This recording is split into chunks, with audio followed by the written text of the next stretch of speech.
Déjà, j'aimerais vous profiter de l'occasion pour vous remercier pour l'invitation, parce que c'est vrai que ça fait maintenant 4 ans et je n'ai jamais eu l'occasion de parler de ce problème. Et brièvement, on va en parler aujourd'hui, mais Mouloudia Oujda, c'était pour moi une fierté. J'étais très honoré en tant que Marocain de pouvoir entraîner un club aussi prestigieux et qui faisait partie du patrimoine national marocain.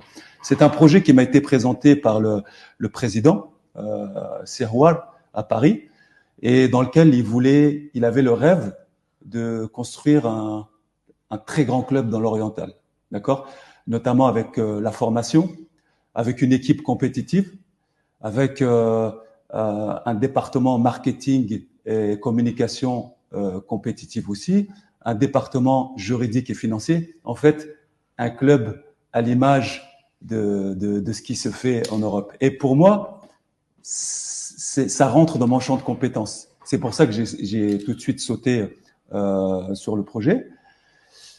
Malheureusement, lorsque je suis arrivé sur place, la vérité était tout autre. Je suis tombé sur un club en très grosse difficulté financière, avec beaucoup d'ingérence.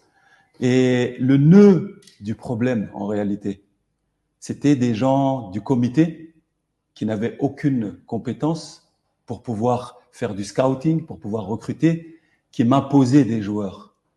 Et quand vous venez en tant qu'entraîneur avec un projet de jeu, avec des critères bien précis des joueurs, et des gens qui ne connaissent même pas votre projet de jeu, qui vous apportent des joueurs, à la fin, je suis le seul responsable. S'il y a un échec, je sais que je porte la responsabilité. Donc, je ne peux pas accepter que des gens du comité viennent me déranger à l'hôtel tous les jours pour me présenter des joueurs.